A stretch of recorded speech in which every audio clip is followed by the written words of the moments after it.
El siguiente programa es presentado y producido por Senda.fm para CTN Internacional.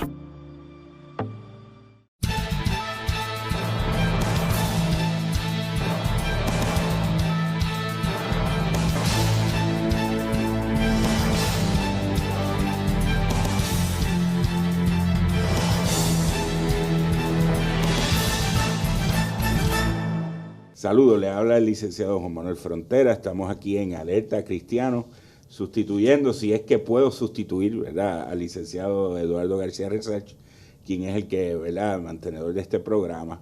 Y hoy, pues, estoy sustituyéndole, ¿verdad?, con mucho orgullo y mucho deseo de poder compartir con ustedes temas de interés para la sociedad en general y para nosotros como cristianos. Hoy me acompaña el licenciado Carlos Pérez Sierra, que va a estar conmigo durante este programa, donde vamos a estar discutiendo una serie de decisiones que ha estado emitiendo el Tribunal Supremo de los Estados Unidos, que nosotros entendemos que es de grande impacto para Puerto Rico, para el derecho constitucional y para todos los cristianos en particular, ¿verdad? Y para la sociedad en general. Así que, Carlos, gracias por estar conmigo aquí hoy. Qué bueno. Y bueno, ojalá que el licenciado García se pueda reintegrar próximamente. Seguro. Pero sí, nos place, igual que usted, de poder estar presente en esta onda. Pues me gustaría, ¿verdad? Sé que el programa a veces se conduce de una manera, pero hoy quisiera tener una conversación contigo, Carlos, y que los que nos están observando pues puedan entrar en esta conversación con nosotros con relación a las determinaciones que ha tomado durante este término el Tribunal Supremo de los Estados Unidos, que hemos visto, ¿verdad?, por lo menos desde mi perspectiva, un desarrollo mucho más claro de la perspectiva que está tomando este Tribunal Supremo con su composición en cuanto a unos aspectos importantes para la sociedad norteamericana y para la sociedad de Puerto Rico, claramente por el efecto que tiene las determinaciones del Tribunal Supremo de los Estados Unidos. Y me gustaría saber cómo tú has visto, ¿verdad?, en principal en tres casos específicos. El caso claramente altamente discutido de Dobbs, ¿verdad?, que es el que revoca el caso de Roe versus Wade. Tenemos el caso de que tiene que ver con la oración o un coach, ¿verdad?, que tenía la costumbre de orar silentemente, ¿verdad?, en los juegos de fútbol. Y tenemos el otro caso de los vales educativos en Maine. Y enfocados en esos tres casos, pero aquí de introducción a manera general, ¿cómo tú has visto o cómo ves esa composición del Tribunal Supremo y en este término esa dirección? Pues yo creo que estamos, como se dice en Castilla la Vieja, back to basics, nuevamente, en la cuestión sobre todo del federalismo. Cuando le preguntamos a las personas, ¿cuál tú piensas que es lo más importante que establece la Constitución? Pues muchos dicen, la libertad para hacer esto, la Constitución de un gobierno o la libertad religiosa. Y con lo importante que para nosotros los cristianos puede ser la libertad religiosa, quizás el principio más importante que se puede esgrimir en términos de la Constitución es ¿quién gobierna sobre mí? ¿Quién hace las leyes? ¿A quién yo represento? Porque cuando se hizo el país, pues se hizo con unas nociones de libertad y que cada ciudadano pues tenía una libertad a base de un derecho natural, si se quiere decir, o de la relación con Dios, como podemos puntualizar históricamente. Pero entonces, ¿quién hace las leyes? O sea, que no solo es importante el contenido de una ley, sino quién la va a dictaminar. Y yo creo que estamos viendo eso, por una parte, en las decisiones del Tribunal Supremo. ¿Quién tiene la autoridad sobre qué asuntos para hacer leyes o reglamentos?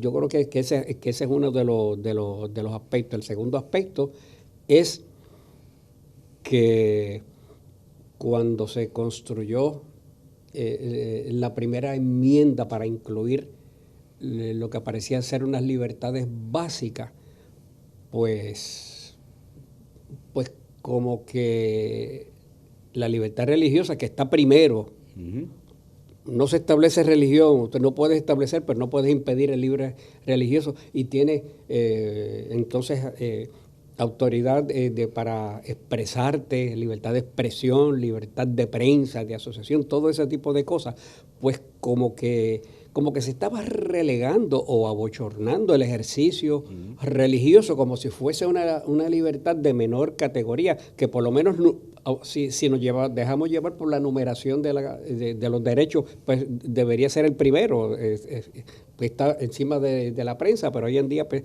a lo mejor la gente piensa que un periódico tiene más libertad de expresarse que un cristiano.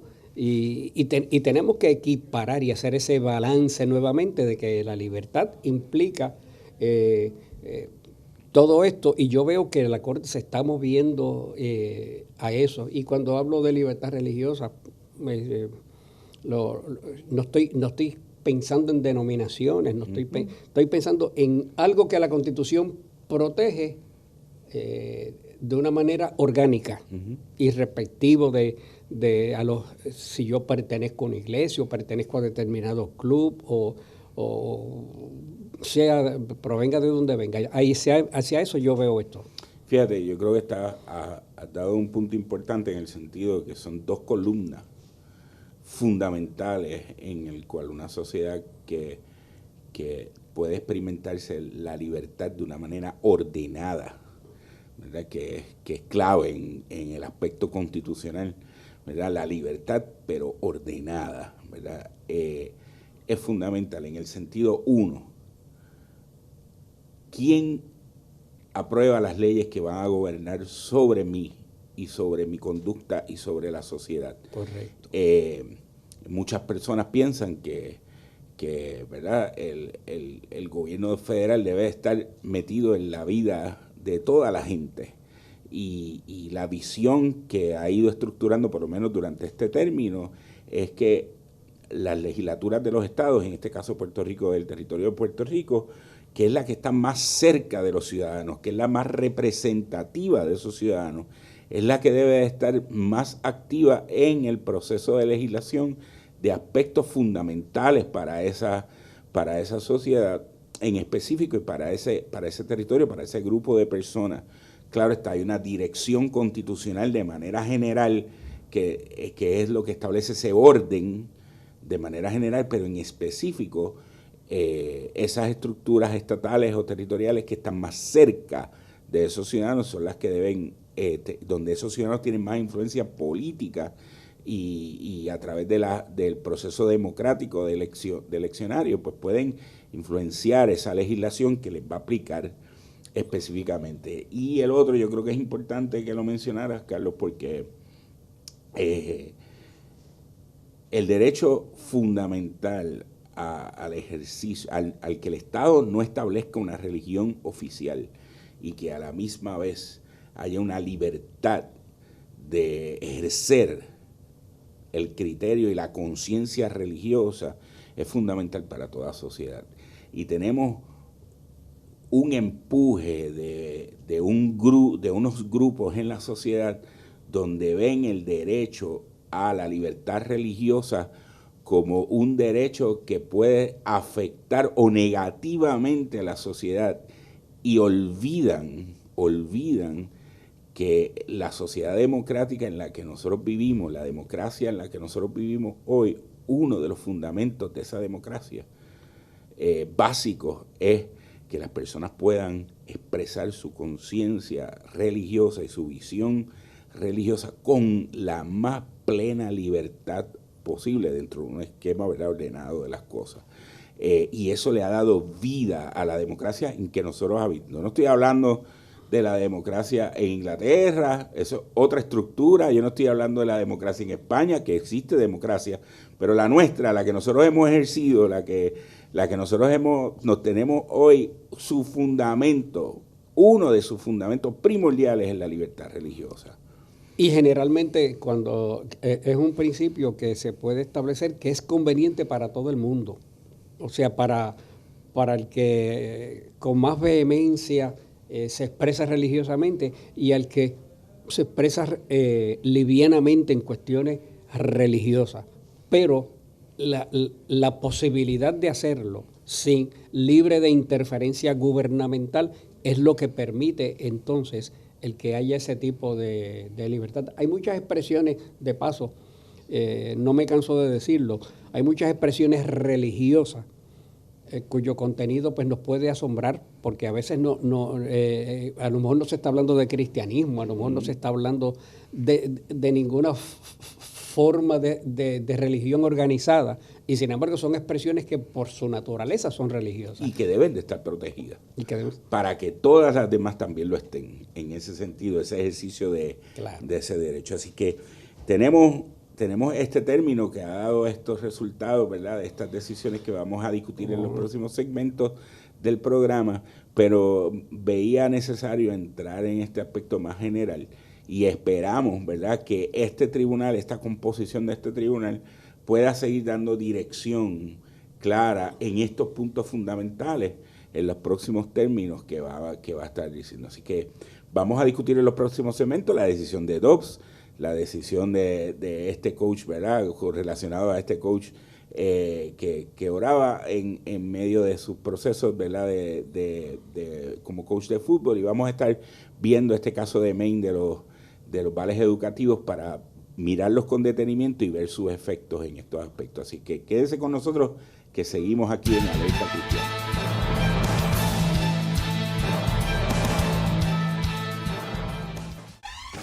La mayor selección de música cristiana.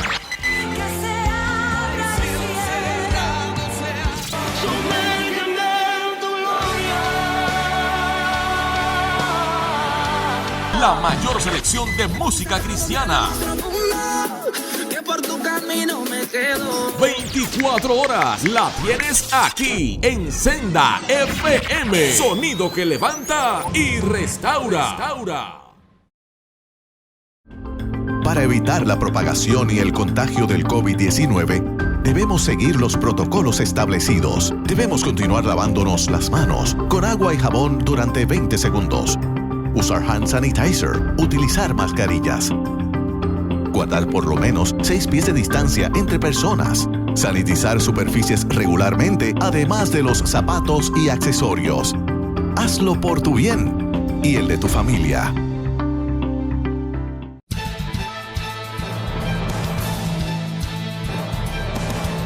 Saludos, seguimos aquí en Alerta Cristiano, el licenciado Juan Manuel Frontera Suau, quien está sustituyendo en el día de hoy al licenciado Eduardo García Resach, y se encuentra conmigo el licenciado Carlos Pérez Sierra, y estamos discutiendo el término que acaba de concluir de los casos del Tribunal Supremo Federal, y primer segmento estuvimos discutiendo en manera general cómo veíamos este término y la composición de este tribunal y cómo la dirección que está tomando el Tribunal Supremo de los Estados Unidos con relación al derecho, ¿verdad?, al derecho de los estados de legislar específicamente y al derecho fundamental de libertad religiosa y la cláusula de establecimiento de la Constitución.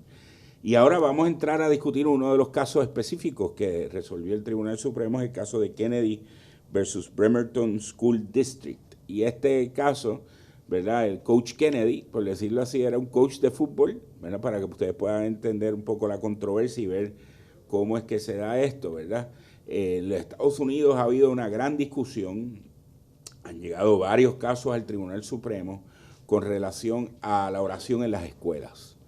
Y había mucha, en el análisis de libertad religiosa en específico, pues ha habido mucha discusión y ha habido a veces expresiones del Tribunal Supremo que más que aclarar, confunden el proceso de cómo vamos a analizar estos casos. ¿Y cuál es la controversia en específico? Pues mire, existe una primera enmienda que recoge el derecho constitucional, a que el Estado no imponga una religión oficial, pero a la misma vez existe el derecho a la libertad religiosa, que cada uno de los ciudadanos tenga la libertad de escoger su religión y escoger cómo adora a Dios y cómo ve a Dios o cómo ve su concepto del mundo, ¿verdad? Su visión de mundo. Y en ese sentido, en los aspectos fundamentales. Y en ese sentido se ha discutido mucho porque se ve una tensión, ¿verdad?, entre que el Estado no pueda establecer una religión oficial y que a la misma vez le dé libertad amplia a sus ciudadanos de ejercer su religión y su conciencia y cómo ve el mundo y cómo ve quiénes somos y en dónde habitamos y cómo adoramos y cómo expresamos esa conciencia religiosa que podemos tener y esa visión de mundo de una manera más amplia y libre. Y en ese sentido, pues ha habido distintas teorías de cómo debe interpretarse esa primera enmienda que aplica a Puerto Rico. O sea, quiero dejar claro, ¿verdad?, que esa primera enmienda de la Constitución gobierna sobre Puerto Rico y las interpretaciones que haga el Tribunal Supremo de esa primera enmienda definen, ¿verdad?, ese derecho dentro de Puerto Rico. La Constitución de Puerto Rico contiene una disposición similar y aunque la Constitución de Puerto Rico habla de una separación entre Iglesia y Estado que no la habla la Constitución Federal, esa cláusula constitucional no puede dar menos derechos de la que da la Constitución Federal. Así que en ese sentido, pues viéndolo desde esta perspectiva, tenemos este caso del Coach Kennedy. Y el Coach Kennedy básicamente llevaba una práctica como ejercicio de coach en una escuela pública, y eso es importante decirlo, es una escuela pública, es una escuela del Estado.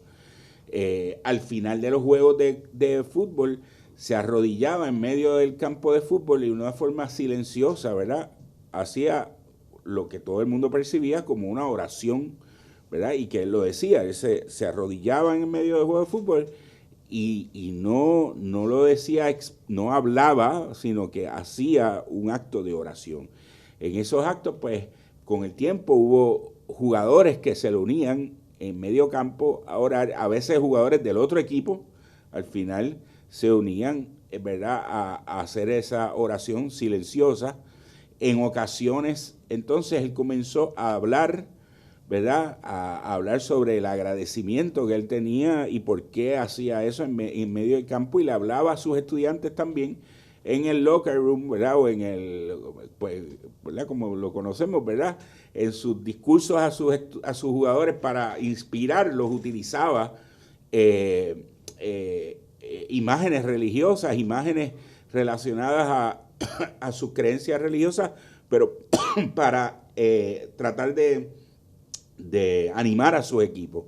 Y no había ningún issue con eso. Por mucho tiempo él lo hacía con libertad, hasta que hubo alguien que se quejó y trajo el asunto ante las autoridades escolares estatales, y las autoridades estatales escolares le hicieron una notificación que tenía que cesar de llevar a cabo esa práctica porque estaba influenciando como coach. Él estaba casi obligando, al hacer eso, obligaba a los estudiantes a sentirse obligados a hacer la oración o a escuchar ese tipo de cosas, y ahí se da el despido de esta persona y la persona entonces lleva el caso. Cuéntanos, Carlos, ¿qué tú crees de esto? Bueno, un comentario, mientras mencionabas lo del los pep talks que hacen los coaches, ¿verdad? Pues el pep de él era, pues, ese concepto, esa religiosidad. Pues yo no sé casi nada de fútbol, pero yo he visto coaches en baloncesto. Es más, yo creo que el equipo nacional de Puerto Rico, haciendo unos pep, diciendo incluso malas palabras. Y como que nadie se ofendía porque el coach dijera una mala palabra, como parte del fogueo que en los medios tiempos o en los breaks. Es más, lo vemos por ahí en YouTube o en esto y dicen, ese coach es un bravo de verdad. Exacto. Y entonces se puede decir más las palabras, pero entonces no se puede dar algo más alto, ¿verdad? Como decir una cuestión ¿verdad? Religiosa. Es una nota, porque yo creo que son célebres los momentos en que hemos celebrado, valga la redundancia, y un coach que viene y dice eso, y como usted dice, ese es el coach más bravo, porque dijo un par de malas palabras. Y creo que también eso lo hemos visto en el boxeo también, que se zafan malas palabras y nadie se ofende. Y entonces ofende. Bueno, aquí el coach era en silencio, oraba en silencio incluso. Pero aunque hubiese sido audible, pero aún en silencio. Y entonces, ¿cuál es la preocupación de que alguien en una posición de reflexión, parecido al pensador de Rodin o algo así por el estilo, pues dijera ese tipo de cosas? Tenemos que hacer ese balance, porque es que hay algo que no cuadra en nuestra sociedad en ese sentido. Así claro.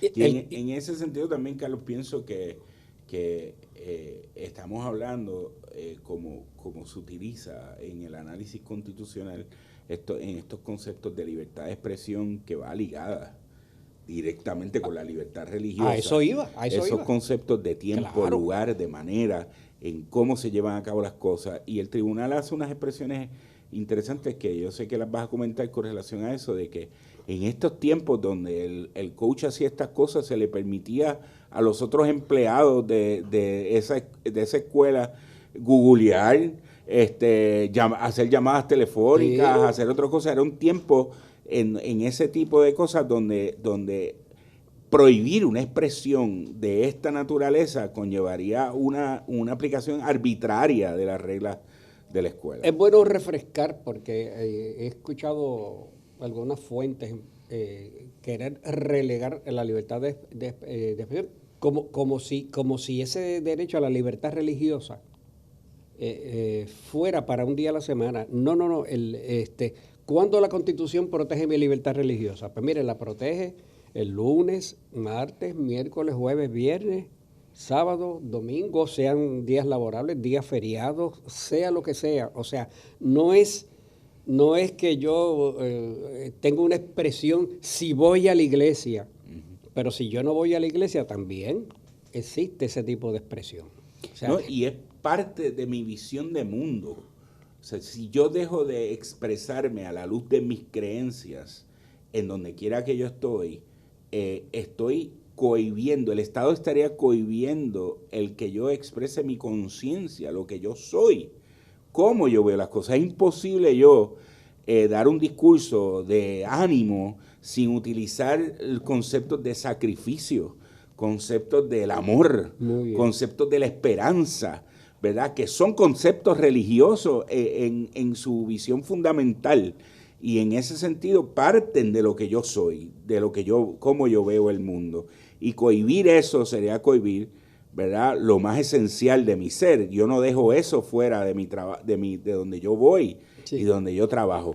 Y una de las preocupaciones que me levanta, ¿verdad?, es esta controversia, y que esto simplemente haya llegado al Tribunal Supremo porque despidieron a este coach por hacer esto, es que la opinión disidente de los 3 jueces disidentes, Sotomayor, Kagan y Breyer, exponen una visión de la primera enmienda muy problemática desde esa perspectiva, porque la exponen diciendo el expresar estas opiniones o de esta forma crea un conflicto social, porque trae a la luz en medio de esta situación conflictos sociales que nos ponen a pelear entre nosotros. Por consiguiente, la visión y las expresiones religiosas deben guardarse para lo privado.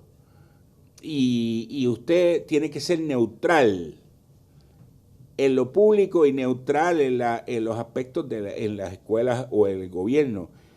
¿Verdaderamente se puede ser neutral en la expresión del ser? Eso yo creo que es una gran pregunta. La neutralidad solamente usted lo va a ver cuando compra un automóvil que tiene una letra N que dice que eso es neutro. La naturaleza no se comporta de manera neutral, es activa. Por eso es que el vacío perfecto pues no existe. Y si tú logras hacer un vacío, pues necesitas ejercer una determinada fuerza para lograr ese vacío. Si quitas esa fuerza o esa resistencia, se pobla de algo ocupa el campo. Así que la neutralidad es un concepto bien difícil. Cuando se habla de la educación, de hablar lo que sea, todo el mundo tiene una agenda. Cuando se dice que una agenda, bueno, todos tenemos, todo el mundo carga con una agenda mental, todo el mundo tiene un propósito en la vida, salvo alguien que no tenga propósitos para nada, pues no tiene una agenda. Y en ese sentido, la neutralidad no existe. Y a veces el derecho, yo sé que nos ofende con el concepto de neutralidad. No necesaria. La neutralidad es un concepto que hay que tomarlo con pinza.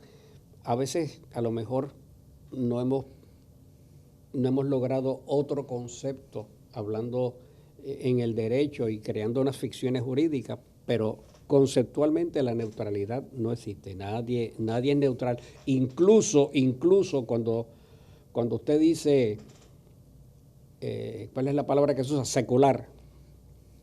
Cuando usted divide los religiosos de lo secular, ¿cómo se hace eso?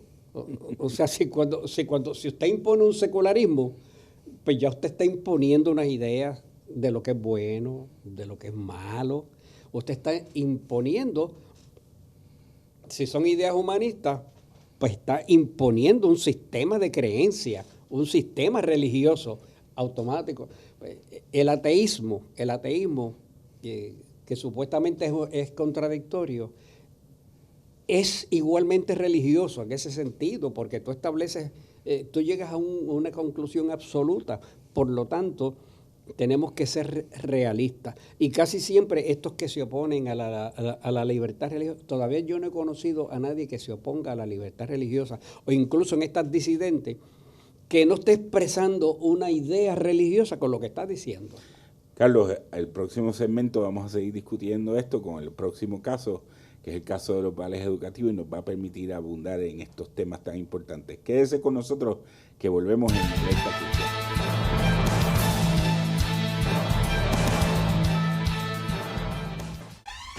Cristiana. La mayor selección de música cristiana.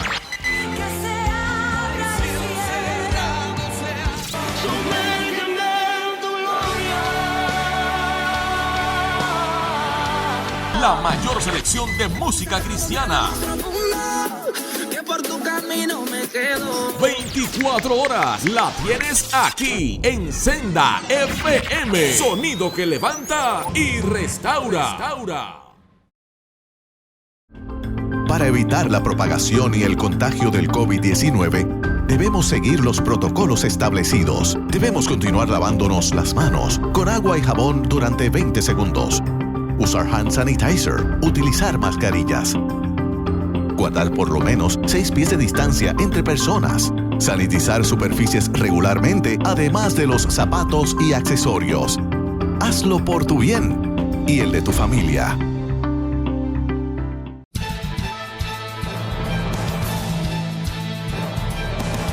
Saludos, habla el licenciado Juan Manuel Frontera. Continuamos aquí en Alerta Cristiana. Hoy estoy sustituyendo al licenciado Eduardo García Resach y se encuentra conmigo el licenciado Carlos Pérez Sierra. Y hemos estado discutiendo durante el programa las decisiones más importantes para nosotros durante este término del Tribunal Supremo Federal, y comenzamos de una manera general viendo el término. Discutimos en el segmento anterior la decisión de Kennedy versus Bremerton School District, ¿verdad?, que habla sobre la oración en las escuelas. Y ahora nos toca un poco hablar sobre el mismo derecho, ¿verdad?, la primera enmienda, pero relacionado con los vales educativos. Es un caso muy interesante que se llama Carson versus Making, y viene del estado de Maine, primer circuito, que interesantemente pues es el circuito que atiende los casos federales en Puerto Rico también, así que directamente afectaba esta determinación ¿verdad?, a Puerto Rico directamente. Y esto es un caso que nos va a permitir seguir discutiendo este aspecto de la secularidad y de la aplicación de la primera enmienda en cuanto a la cláusula de establecimiento y la libertad religiosa que veníamos discutiendo. Porque es un caso en donde Maine, que es un estado, ¿verdad?, con una amplitud de terreno muy grande y que el estado a veces ha tenido problemas económicos y de logística para poder establecer escuelas públicas en todo el estado para atender las necesidades de sus ciudadanos. Maine tiene en su constitución la garantía a sus ciudadanos de ofrecer, ¿verdad?, educación pública en ese sentido. Y al no poder, desde la perspectiva estatal, no poder dar ese ofrecimiento en todo el estado o hacerle difícil ese aspecto, pues habían establecido un sistema de vales educativos, por decirlo así, que los padres podían decidir enviar a sus hijos a la escuela pública o buscar recibir ese dinero para el pago de una escuela privada, recibir ese dinero del Estado para el pago de una escuela privada, y habían establecido por medio de legislación y reglamentación una estructura de esos vales educativos. ¿Qué pasa?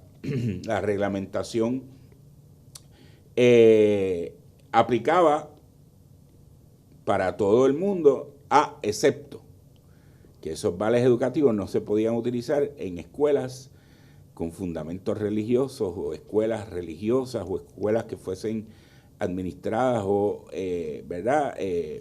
llevadas a cabo por alguna iglesia o que tuvieran un fundamento religioso, fundamentados el estado de Maine en que eso violentaba la cláusula de establecimiento que dice que el Estado no puede establecer una religión oficial.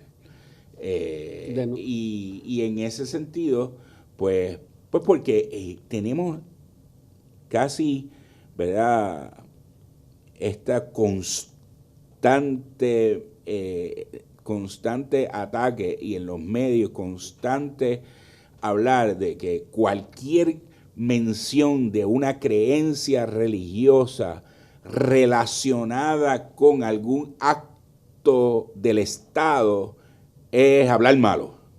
Y eso es imposible porque la Constitución dice que hay una separación de iglesia y Estado o que aquí no se puede establecer una religión, y cualquier mención en algún acto oficial de alguna creencia religiosa se constituye una violación constitucional que hay que eliminarla de cantazo, ¿verdad? Sí, eso se ha convertido casi en un deporte nacional, o sea, de subyugar el elemento religioso de la sociedad. Eso no tiene ningún sentido. Eso me parece tan disparatado como el caso de la ley de asistencia compulsoria a las escuelas. Casi todas las jurisdicciones, no estoy diciendo si eso es bueno o es malo, estoy diciendo que casi todas las jurisdicciones tienen una ley de asistencia compulsoria a las escuelas, de los niños hasta los 16, 18 años, según sea la jurisdicción. Entonces, si un niño asiste a la escuela pública, una escuela del Estado, satisface ese requisito. Y si va a una escuela privada, también lo satisface. Uh-huh. Y puede ser religiosa y lo satisface. ¿Significaría eso que entonces que el Estado está validando, está adelantando los intereses de esa religión porque está reconociendo que su ley de asistencia compulsoria a las escuelas, porque sea religiosa, está infringiendo la Constitución? No, eso tan disparatado es eso como la pretensión aquí en este caso del Estado de Maine de querer decir que el vale educativo, que al fin y al cabo es un beneficio que se le está dando al estudiante, no es a una institución. O sea, el vale educativo está destinado a una ayuda al estudiante, pues el estudiante entonces decide a qué escuela puede ir. Y si las escuelas a la que está yendo es una escuela que llena los requisitos de ley para ser escuela o operar en esa jurisdicción, ¿qué tiene que ver, o sea, el hecho de que sea religiosa, ¿verdad? no me gusta hacer mucho la distinción de religiosa versus no religiosa, porque es que en las escuelas del Estado hay una religión también, pero eso es otro tema. O sea, pero lo cierto es que ya basta de eso, de ese discrimen contra los religiosos, al extremo de que esto cala en algunos sectores, de que aún las personas de unos años a esta parte sienten algún temor a veces de hacer una expresión religiosa en la sociedad, y yo creo que hay que cambiarlo, y como dijimos en el primer segmento, pues yo creo que el Tribunal Supremo de Estados Unidos le está prestando atención a eso, y no es que se está pidiendo más de lo normal. O sea, este concepto de que el Estado y la religión están de esa forma, que si separación de iglesia y Estado, porque en Puerto Rico existe la frase separación de iglesia y Estado, que en la Constitución Federal no existe, es inconsecuente a estos fines, porque el concepto de separación de iglesia y Estado, aunque no esté en la Constitución Federal, los liberales lo han tomado como que queriendo decir que la Constitución de allá tiene ese alcance. Pero es que por separación de iglesia y Estado, ¿cómo es que los liberales no entienden, por ejemplo, cuando hablan con otros temas, de que decir, pues el Estado debe imponerle contribuciones a las iglesias? ¿Y por qué no les viene a la mente a la idea de separación, de que si tan separado está la iglesia del Estado, pues una cosa no va con la otra? ¿Ve? En ese momento, pues, como que no se acuerdan de la separación de iglesia y Estado. Están tratando de aplicar la separación de iglesia y Estado a lo que realmente es consecuente, que es que no se establezca una religión, ni que se impida el libre ejercicio religioso. Y ese es el único alcance que yo veo que debe tener. En ambos casos, pues, en este se tambaleó, en el caso del coach, pues prácticamente se acabó con el llamado Lemon Test, y yo creo que eso es algo muy técnico, pero básicamente eso fue un pensamiento liberal quien diseñó el Lemon Test. Y se llama Lemon porque es un caso, ¿verdad?, donde una de las partes era Lemon. Lemon versus Kirchmann en el año 1971, por eso es que creativamente se llama Lemon Test. Y fue un caso donde el Tribunal Supremo trató de establecer un sistema de cómo analizar estos casos bajo la primera enmienda, y lo que hizo fue confundir y ensuciar el agua para no ver claramente, ¿verdad?, las cosas. Y que por muchos años se ha criticado esa determinación de Lemon, y por muchos años se ha criticado ese examen. De hecho, en estos dos casos no se menciona el caso de Lemon, ni por la mayoría, ni por la minoría, quienes están exponiendo distintas maneras de mirar la primera enmienda, y ninguna adopta los criterios del caso de Lemon. Así que casi sub silencio hemos visto una revocación de ese examen. Y de hecho,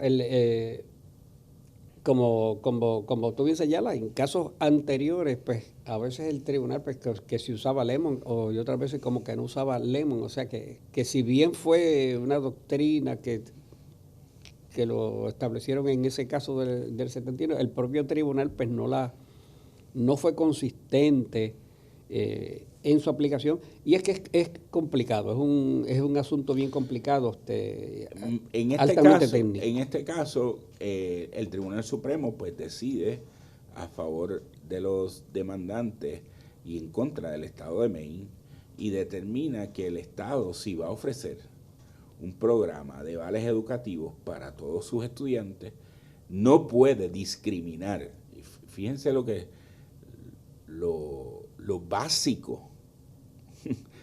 básico de la decisión del Supremo, que no debe sorprender a nadie, y a mí me sorprende que algunos estén sorprendidos de la decisión. El Estado no puede discriminar porque los estudiantes escojan utilizar sus vales en unas escuelas religiosas y otros escojan utilizar sus vales en la escuela que básicamente quieran y que cumplan con los requisitos, que debe de haber la libertad para esos estudiantes escoger a qué escuela van bajo ese programa, porque el programa está establecido para todos los estudiantes de la misma manera.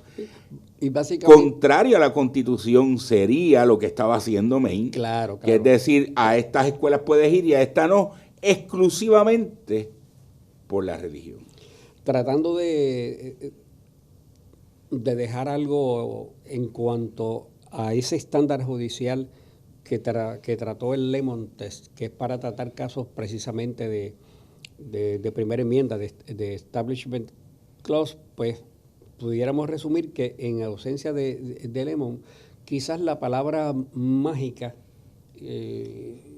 por llamarlo de alguna manera, coloquialmente, sería la coacción. O sea que si una ley coacciona a un ejercicio religioso particular, pues ahí se pudiera decir que entonces se está estableciendo una religión. Pero en ausencia de coacción, pues no se establece religión, aunque haya un tema religioso. O sea, que el escudo de Puerto Rico tiene un cordero que representa a San Juan Bautista. Pues eso es un elemento cultural y que eso está tomado de la religión, pues muy bien, pues está tomado de la religión, y otras cosas están tomadas de religión o no religión, pues no importa, pero eso no coacciona a nadie a que crean las enseñanzas de Juan el Bautista, o que no lo creen, o que se incline el cristianismo, lo que sea. Y yo creo que esa es quizás la forma más moderna, es en términos de si existe o no coacción por parte del Estado hacia un determinado ejercicio religioso o hacia la negación de un determinado ejercicio religioso. Muy interesante, Carlos, y vamos a continuar en el próximo segmento, donde vamos a entrar a discutir el caso de Dobbs, que fue el que revocó la determinación de Roe versus Wade. Así es que quédese con nosotros, que continuamos aquí en Alerta Cristiana.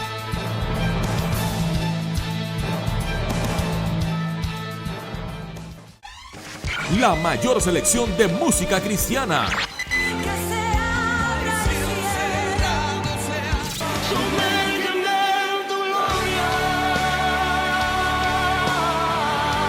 La mayor selección de música cristiana. 24 horas la tienes aquí en Senda FM. Sonido que levanta y restaura. Para evitar la propagación y el contagio del COVID-19, debemos seguir los protocolos establecidos. Debemos continuar lavándonos las manos con agua y jabón durante 20 segundos. Usar hand sanitizer. Utilizar mascarillas. Guardar por lo menos 6 pies de distancia entre personas. Sanitizar superficies regularmente, además de los zapatos y accesorios. Hazlo por tu bien y el de tu familia.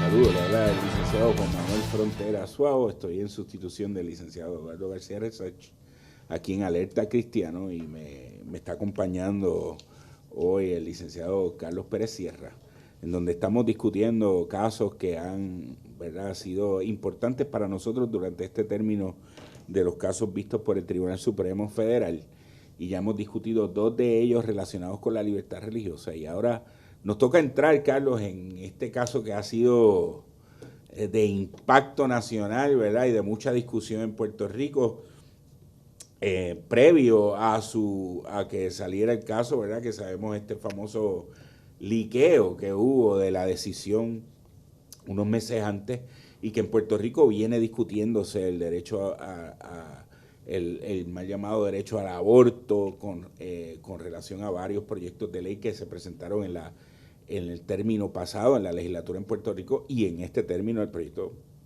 693. Y es el caso de Dobbs, ¿verdad? El caso que finalmente, ¿verdad?, revoca la determinación del Tribunal Supremo en 1973 de Roe versus Wade. es importante, ¿verdad? Yo sé que se ha discutido mucho, ¿verdad? Pero el caso de Roe versus Wade, decidido en 1973, estableció por primera vez en los Estados Unidos que había un supuesto derecho al aborto en la Constitución que no menciona, ¿verdad?, el derecho al aborto, fundamentado en un derecho a la intimidad que tampoco está mencionado en la Constitución Federal, donde el Supremo saca ese derecho a la intimidad, de donde monta el derecho al aborto, de las penumbras de la Constitución, en ese sentido, y establece unos criterios para examinar el derecho al aborto, donde establece unos trimestres, 3 trimestres durante el proceso de embarazo, donde establecen derechos específicos de la mujer durante el primero, segundo y el tercer trimestre, reconociendo algún derecho a la criatura durante el tercer trimestre. Y es importante que sepamos, porque se ha hablado mucho por ahí de esta revocación de esta gran decisión del Tribunal Supremo de los Estados Unidos, que tan pronto Roe fue decidido, no estoy hablando que vino claramente un ataque a Roe de los grupos que objetan el aborto, pero Roe fue ampliamente criticado en sus fundamentos por constitucionalistas muy respetados en los Estados Unidos. Así que esto de que estamos revocando, de que Dobbs revocó un caso constitucionalmente vibrante y fuerte, no es correcto. Roe fue criticado en su estructura, en cómo estableció ese derecho al aborto, en cómo estableció ese derecho a la intimidad desde el principio por grandes constitucionalistas de los Estados Unidos.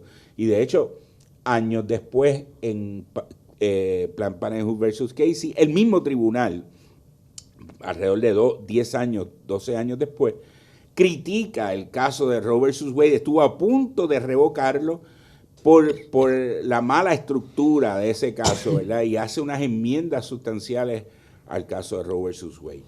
Así que vemos que la esencia de lo resuelto, y voy a dejar que comente, Carlos, la esencia de lo resuelto en Dobbs es que Roe versus Wade, ¿verdad?, es un mal caso, decidido mal al amparo de la Constitución Federal, que en la Constitución Federal no existe un derecho al aborto, que históricamente ese derecho al aborto no ha sido reconocido federalmente y que queda en manos de cada uno de los estados y territorios el determinar qué va a hacer con respecto a el aborto según sus criterios sociales, históricos y de esencia de ese territorio o ese estado. Carlos. Bueno, primera nota, antes de discutir a Dobbs, uno aspira a poder comentar con los amigos, con los vecinos, en distintos foros en la sociedad, de tener una conversación más o menos seria y con cierta responsabilidad sobre estos temas. Y yo noto lo siguiente: contrario a Dobbs, hemos comentado unos casos, los casos anteriores, el del coach, el de los vales educativos, que se hablaba de libertad religiosa, o si no se podía imponer un ejercicio religioso. Y es que aquí en Puerto Rico, cuando se habla del aborto, yo he escuchado unas voces diciendo, no, porque quieren imponer un criterio religioso. ¿En dónde está esta decisión de Dobbs? Fíjense que aún en la mayoría, en la minoría, o sea, no es cuestión, se sabe que eso es un issue ético, pues hay muchas cosas que envuelven la ética puede tener fuente en la religión, puede tener en una ley puede crear un deber ético, y entonces, pues sí, hay unas consideraciones éticas, pero esto no se trata de un caso de establishment clause ni de algo así. Yo creo que usted ha notado que en la discusión pública algunas personas salen con ese argumento de que no, que eso es una cuestión religiosa, la cuestión del aborto, y que eso se quiere imponer.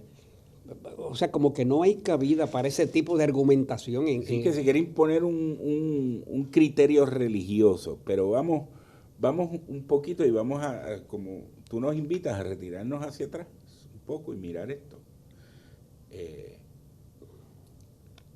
Lo que claramente trae a la discusión Dobbs es que el derecho al aborto, según se había construido en la Constitución al amparo de Roe, que este caso dice que nunca existió ese derecho al aborto en la Constitución,